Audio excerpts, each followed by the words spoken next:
பாருங்க சூடான சாதம், நீட்டான மட்டன் குழம்பு, நீட்டாக நல்லா அழகாக ஒரு மட்டன் குழம்பு, இது சிக்கன் குழம்பு, நீட்டாக இது சிக்கன் குழம்பு. இதை அப்படியே எடுத்து வறுத்தாச்சு நீட்டாக. அவ்வளோதான் இன்றைய சமையல். காலையில் தோசை சாப்பிட்டாச்சு, அவ்வளோதான். பாய். எத்தனை கிச்சன் இன்னைக்கு கம்பு தோசை. இது கம்பு அரைச்சி நீட்டாக அதை புளிக்க வச்சு 3 மணி நேரம் ஊற வச்சு புளிக்க வச்சு ஊற்றிருக்கேன். இதான் கம்பு தோசை. அரை டம்ளர் கம்பு, அரை டம்ளர் உளுந்து, ஒரு டம்ளர் 2.5 டம்ளர் இது நம்ம சாப்பாட்டு அரிசி எல்லாத்தையும் 3 மணி நேரம் ஊற வச்சு அரைச்சி புளிக்க வச்சு ஒரு 4 மணி நேரம் புளிக்க வச்சு இந்த தோசை ஊற்றிருக்கேன். இந்த தோசை இது மொச்சப்பயிறு குழம்பு. இருங்கப்பா கரண்டி எடுத்துக்கிறேன்.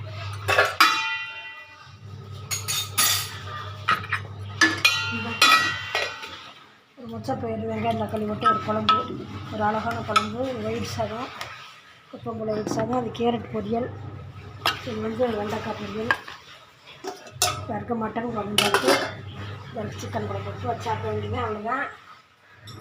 ஃபுல் வீடியோ பாருங்கள், நிறைய பேர் பாருங்கள். பாய்.